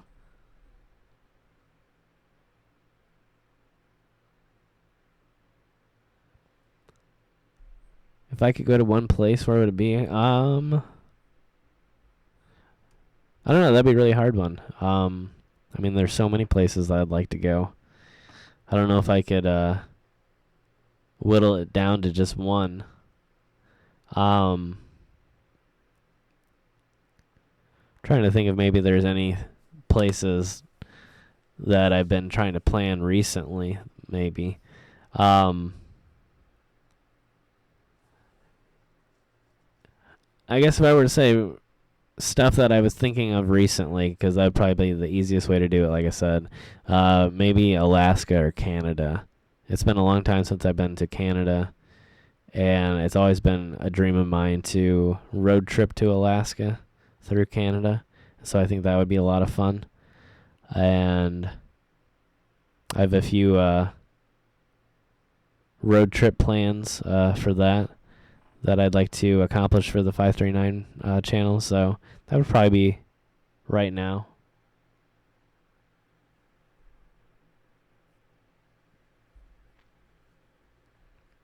Number one on my bucket list? I don't really know. I mean, my goal is to get to as many countries as possible, as many places as possible. I'd like to visit everywhere if I could. Maybe some stuff overseas. I'd like to visit a lot of African countries, a lot of Mediterranean. Maybe just Africa in general would be definitely one of them.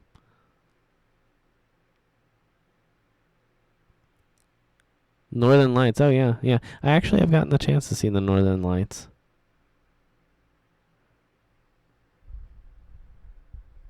I hope my stream is not actually freezing. On my end, it looks like it's frozen right now. Oh, no. Maybe not. I don't know. But, yeah, sometimes they get really far south. It depends on the time of year and the conditions. But sometimes they actually get far enough south where you can see them in Michigan, Indiana, depending. But yeah, I got the chance one night when we were out. We had a party going on, and when we looked up, there actually was green streaks flying through the air because it was, I don't know exactly the reason behind it, but the conditions were right, and you could see them pretty far south. Yeah, I think we're having some technical difficulties. I'm not really sure what's going on. Might have to call it a night here pretty soon. We'll see. Yeah, I think next time we'll do like a travel stream where we, like I said, maybe out and doing some hiking, things like that. And it probably will actually be higher quality because I'm pretty sure when I'm getting a really good signal that the iPhone does full 1080p. It should. It's a new enough iPhone. I know it records in 1080p, so I would hope that it streams in 1080p too. So it would be a shame if it only broadcast in 720p. But yeah, I'm seeing more and more buffering issues. So again, my apologies if it continues to freeze up.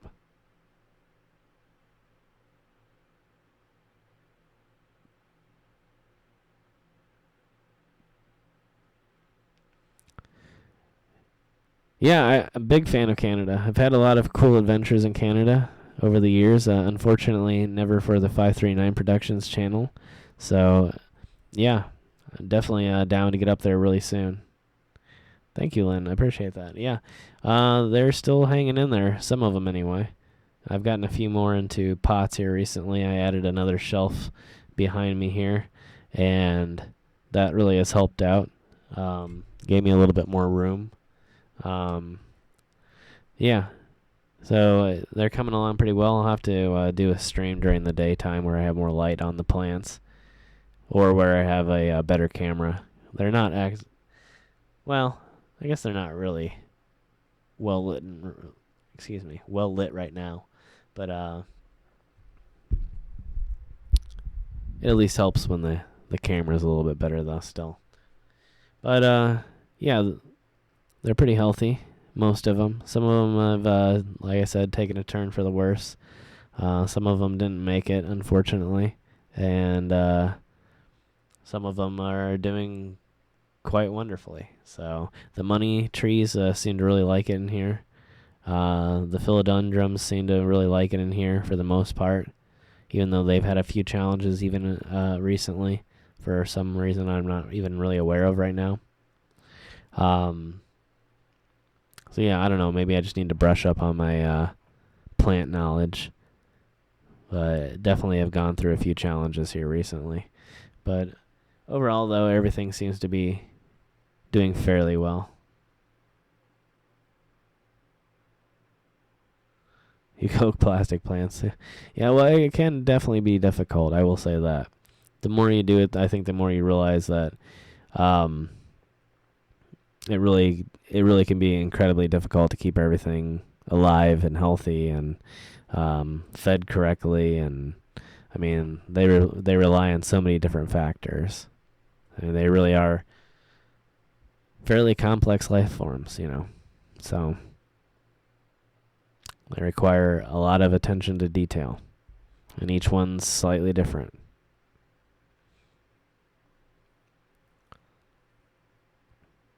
But yeah, overall though, doing well. Sort of growing. Like I said, as I've moved some of the philodendrons from the rooting jars into the plant potters, we are slowly getting a little bit larger still.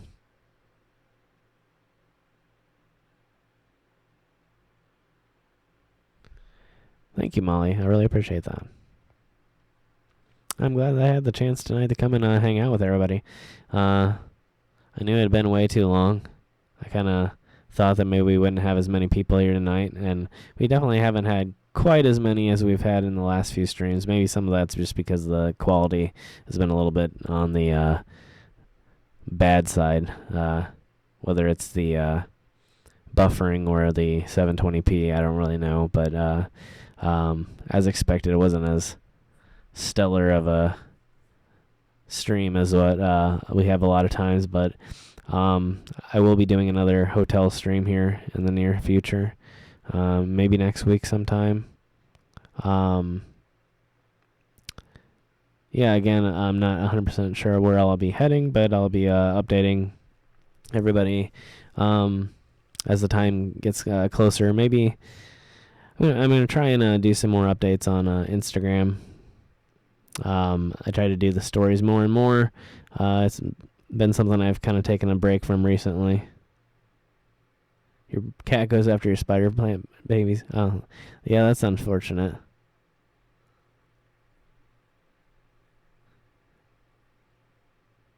Yeah, it's kind of difficult to get them to sprout off the little baby shoots too. Thank you, Dory.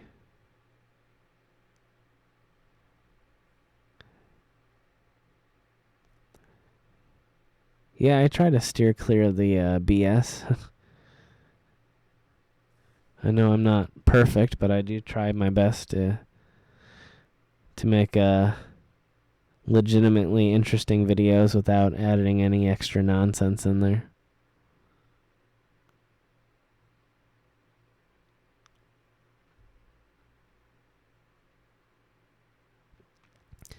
Yeah, I know I haven't done as many of the live streams recently. I've taken another pretty long break from everything, and that's unfortunate. But I'm looking forward to remedying that situation here and getting back to hopefully a more rigid schedule on that. At least doing a few a week here. Thank you. I appreciate that. Yeah, I mean, I try to be. It's a difficult environment on YouTube, and there's definitely a lot of pressures out there to act one way or the other and do things in certain ways. And I try to keep it as real as possible while at the same time, being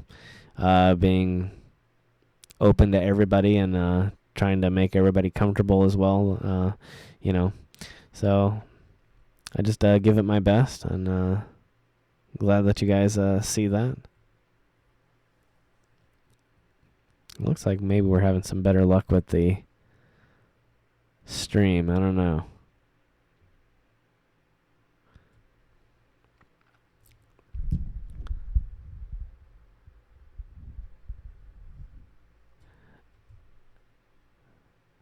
Oh yeah, well I think there's no chance at conformity anymore. I've gone too far now.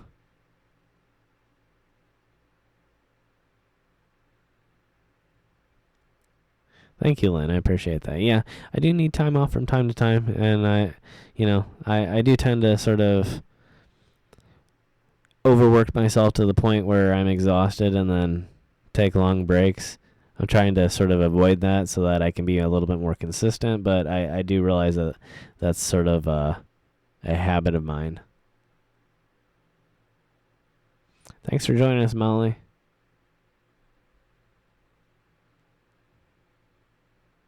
Yeah, I hope to see you next time. You have a good night. But yeah, I do realize that it's sort of a bad habit I've gotten into where I do a lot for a little bit of time and then I take breaks and then I come back and then I try to cram as much into a little bit of time as I can again, and then again I have to take another break, and then so I'm trying to get into a little bit more, like I said, rigid of a schedule so that I can maybe take better advantage of my time and get a little bit more done.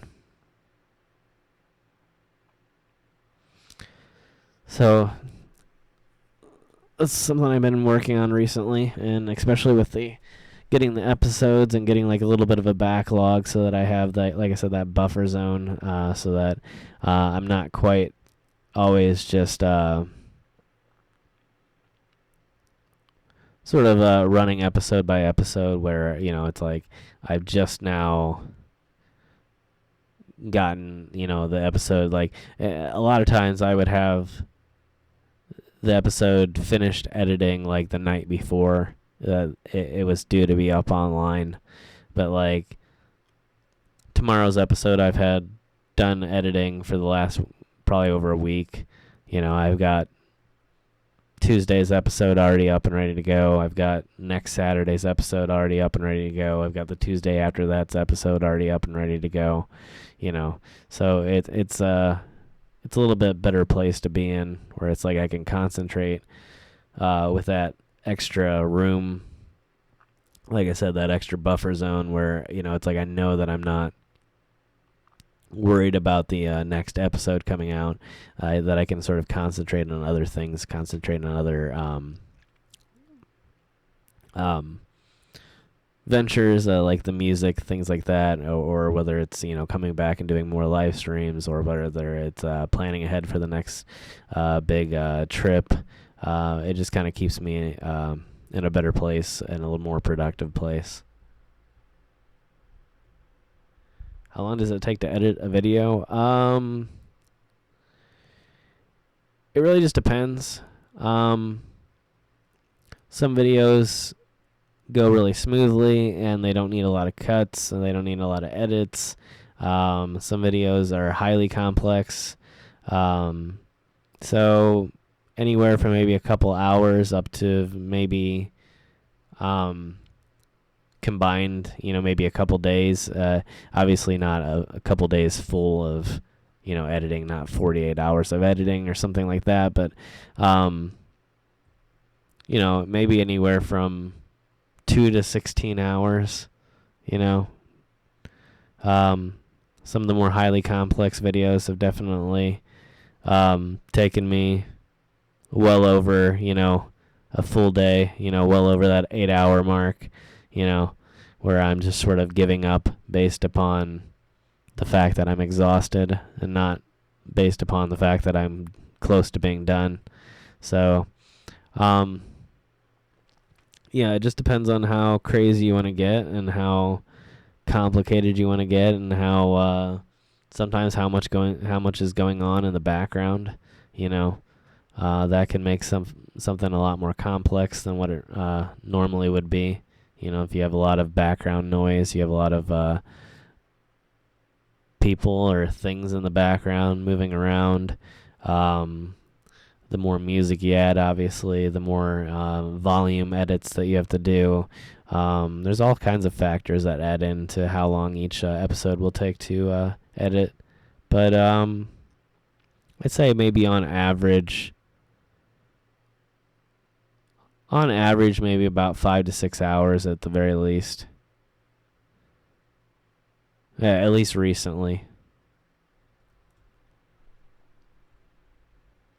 But yeah, I mean, it's different for every person too. It's just dependent on style as well. Sometimes I style things differently, and that makes it a little bit easier for editing too. If I tried to do stuff in sort of like a steady cam, sort of that free-flowing swaying from side to side, sort of very smooth and almost flying like cuts, or not cuts, but shots where there's very few cuts and you just sort of sway to the side for a little bit and then come back to the forward position for a little bit, and then slowly pan upward for a little bit, and then pan down to the ground for a little bit. Stuff like that is harder on the filming end, but is a lot easier on the editing end, because you're just making sure that everything's smooth and not too bumpy. You don't need to cut anything out so that it improves the quality of the shot.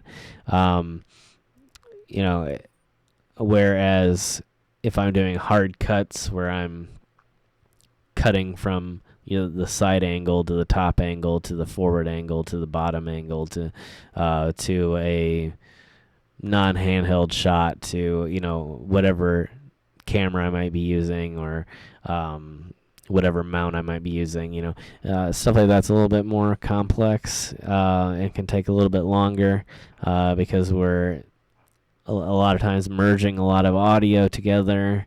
And that's probably the part that a lot of people don't realize is how hard the audio is, where if I just cut and then move to a forward angle, without mixing the audio properly in between those two shots, you'll hear the cut, and it's very jarring, and it sort of pulls you out of the episode and sort of that back to reality moment. So, yeah, anytime that there's a lot of cuts, it takes a lot of extra time. But yeah, I do there's a lot of editing that you don't even, there's a lot of things that if you do it right, no one really even assumes that it's there. So a lot of my editing, people don't notice. It's just like the fact that there's fairly good audio throughout the entire episode, that usually takes a lot of editing. Like, it's like if there's a car going in the background and then I skip forward, 30 or 40 seconds to the next cut, I have to edit in that car to part of that next clip. Otherwise, it's going to sound awkward because the car is going to obviously be at a certain volume point and then all of a sudden cut to nothing. And it makes it jarring. And so, yeah, in the background, there's just tons and tons of little audio edits that go on.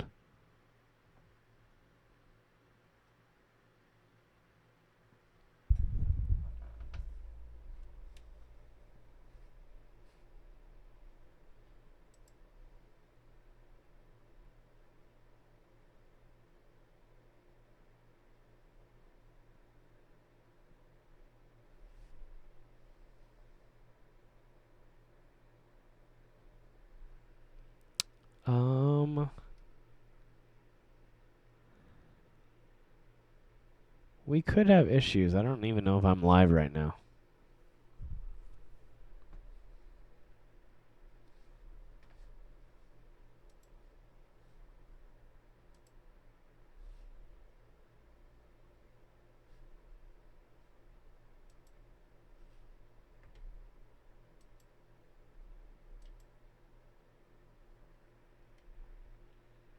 Well, it is definitely a miracle because my live software is crashed currently, and I cannot even control my live stream.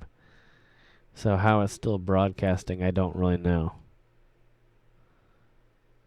I literally have it literally isn't even running. So how it's actually pumping video to YouTube, I don't even know. Which is, I can tell is kind of strange because I can see the old mystery logo up on the screen, which I don't have loaded on the editing or the streaming software. So I know already that there's some weird stuff going on because it's broadcasting stuff that's not even supposed to be there. Yeah, this is kind of strange. Alright, clearly I have some work to do off stream here. But I think I might conclude this here for tonight.